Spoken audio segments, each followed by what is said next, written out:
今天帶觀眾朋友來持續關心在軍事的新聞哦。中國大陸的093改良核潛艦震撼的曝光了。等一下我們會來看到這一艘這個新的核潛艦哦，它有哪一些戰力？重點來了，它是無聲無息的可以獵殺美軍的航母嗎？等一下請酈將軍來帶我們看。2030他們也預估了這個潛艦可以反超美國的數量。海底霸主會全面易主嗎？今天會來看一個深入的剖析。好，來看到是美中的海權又出現了一個新變局，尤其是我們今天要來特別看到的這一張照片，是在上海的造船基地附近的最新衛星影像。好，這個新型的潛艦，等一下我們也會 roll 畫面給觀眾朋友來仔細看哦。最大的變化就是它的艦橋大幅的縮小了，然後呢，它整個船體更加的流暢，所以它的優勢是什麼？它可以進一步降低在海下的這個航行的阻力跟水下的噪音。這樣子的好處就是它可以提高它的匿蹤功能，也代表說更難被美軍的反潛機啊、聲納浮標以及它的核潛艦給偵測到。那這個最可怕的事情是因為美國會很緊張，因為它的水下的攻擊力哦，对他來說一直都是非常的重要的。尤其是過去數十年，美國的海軍能維持霸權，靠的就是它擁有這個很完整的航母打擊群。那另外呢，也有這個守護航母的這個攻擊核潛艦的部隊。我們來看到日本的海上自衛隊是這樣說的，他說093系列未來最重要的任務，可能就是可以伴隨航母來做遠航，甚至接下來就可以威脅美軍航母的打擊群了。好，新的這艘航母的戰力有哪一些比較值得關注的部分？對於戰力來說，可以有多大的提升？尤其等一下請酈將軍帶我們特別關心，靜音性真的能大幅突破嗎？再來搭配這種反艦飛彈、重型魚雷，對於美軍未來航母有多大的威脅？酈將軍怎麼看？我覺得這個日本這個海上自衛司令他講說這艘新的潛艦是093，錯，我不認為是093。我覺得日本講這話有一點酸，故意說還是舊型的093，我認為可能是097。097，為什麼我認為是097？第一個這個093跟是095這兩種款式已經是中共解放軍這個已經出來，大家都已經知道的这種攻擊型的核潛艦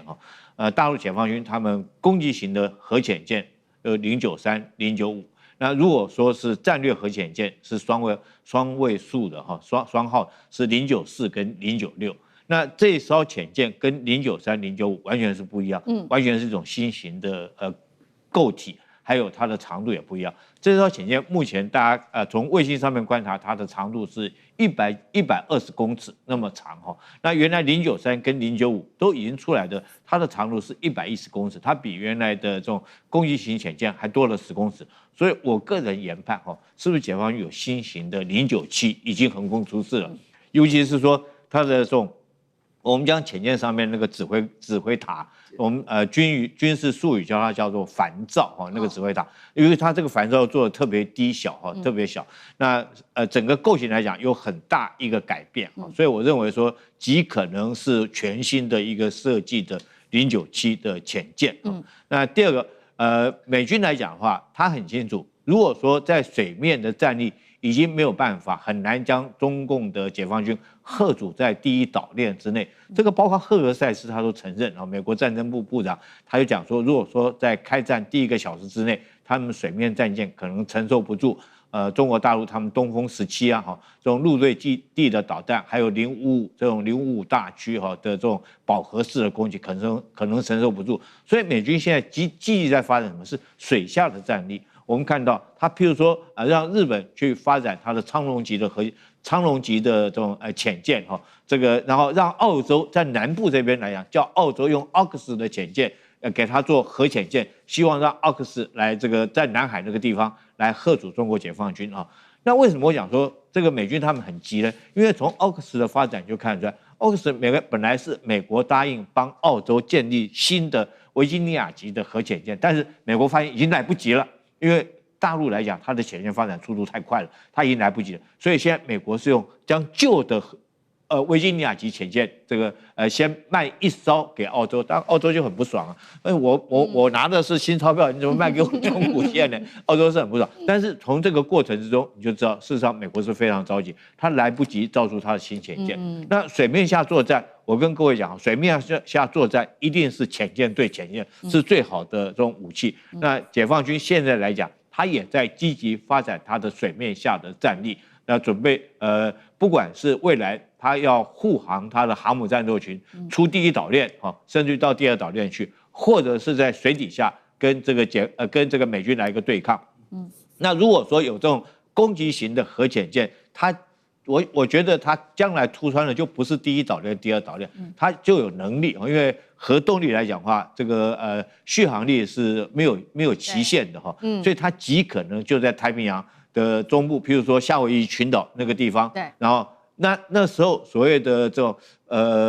區域拒止，就不只是區域拒止，在第一島鏈之內區域拒止，它可能遠在這個太平洋中部那個地方就可以在那邊對美軍的這種航母打擊群構成威脅。那如果說美國航母打擊群要來馳援這個第一島鏈這邊的戰爭來講的話極可能在那邊你就要考慮到說有這種新型的核潛艦埋伏在那個地方，準備對你伏擊。所以我認為說，假如說這款潛艦真的做出來，對美國的航母來講，確實是構成很致命性的一個威脅。好，盧將軍幫我們特別看到，現在中國大陸的核潛艦，除了它的技術上面做升級，另外就是它的造艦速度是真的非常的快，那遠比美國還要更快很多。所以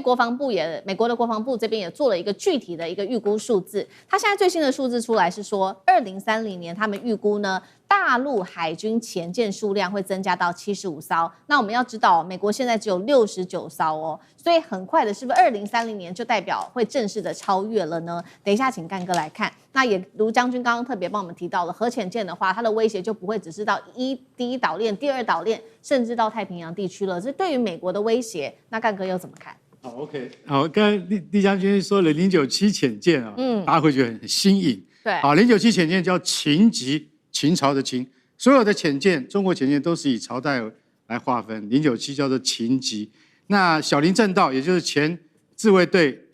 的那個潛艦指揮官，他說可能是093B，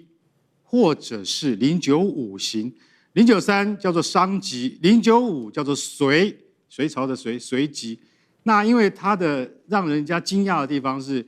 先看到的這張照片是這艘潛艦沒有帆罩，所謂的帆罩就是指揮塔，沒有指揮塔了，沒有指揮塔是非常新穎的設計。大家知道，我們看到那些2次大戰的那個潛艦戰爭的那個影片，那個艇長一定要爬到那個指揮塔上面看看，哎呀，敵人的驅逐艦還在不在？現在沒有了指揮塔，我想請問你一下，你怎麼做？你怎麼觀察敵人？告訴各位，指揮塔也就是那個帆罩，就那個凸起來的那個部位，它要裝很多東西，它要裝光電軌桿，它要裝潛望鏡，它要裝這個通訊的那個電塔。你把那個帆罩整個拿掉，那東西要裝到哪裡去啊？所以這叫做技術大躍進。哇，中國095潛艦不要這些，那還得了啊？那你要怎麼辦？縮到船身裡面去嗎？那恐怕在目前我們所知的技術範圍之內，可能做不到。如果他真的做到了，那美國你真的要很害怕。問題是我們現在已經有實體了，已經在上海的那個江南造船廠，我們已經看到實體了。它沒有帆罩了。是。那我這些所有重要的光電感測器，通通收進去了。那可見得中國的技術不是日進千里啊，是萬里啦，很可怕。而且這艘船夠大，為什麼120公尺，估計9000噸，這麼大一艘船。那剛才李將軍講的秦級是專門它的那個等級是對付美國的海狼級的，海狼級是美國最高級的。所以現在只有原型還沒有做出來，但是現在我們已經做出095型的這個沒有帆罩的，這個叫什麼？這個叫做隋級，它已經做出來了。所以你就曉得說，那這個隋級是大概要相應美國的維吉尼亞級。好，我們回到剛才你問我的那個題目，到了2030年，我們中國會有75艘潛艦，對不對？這裡面有一個盲點，為什麼？因為美國會不斷的減少，現在有69艘，到了2030年可能就不到60艘了。所以我們會變成75艘。可是你會說數量我們會越來越多，不是用數量來比的啦。要比的是整個潛艦的性能。我剛才前面講了這麼久，就是告訴你說，如果隨擊潛艦能夠突破它的技術瓶頸的話，那將來它可能比美國潛艦還要優秀，這才是美國真的要注意的地方。好，那最後我們也請岳老師帶我們看一下，目前其實如果來整合中美之間他们的整體的工業量呢，也就是造船的工業量能來做一個比較的話，現在有一個最新數據來自於美軍美國海軍自己公開的數字，他說中國造船的產能已經達到美國的232倍。那目前呢，光是上半年中國新接的船舶訂單拿下全世界是佔了80%，意思就是說，現在全世界裡面有10艘船的話，8艘是來自於中國制的。那另外，美國還有更擔心的事情是中國推動的軍民融合的模式，也就是說，平常這些船是用來做商用的，但是如果到了戰爭時期，就會把這些船改拿來做軍艦、補給艦或者是核潛艦等等。再來另外一個事情，美軍也很擔心的是，大陸它的船廠還可以分工來做生產，所以從這幾個部分來看的話，未來的競賽會不會是比一個中美之間在軍事海上的一個工業實力？岳老師怎麼看？我先講一個重要的一個觀念呢，就是國家的國力啊，分成軍用跟民用啊，他們之間是互通的。這個我們都知道，甚至於包含的話呢，你住這個地點什麼的話呢，平時就是你住的房子，戰時的話呢，就是一個堡壘什麼，這個都是互通的。那麼我們現在強調的是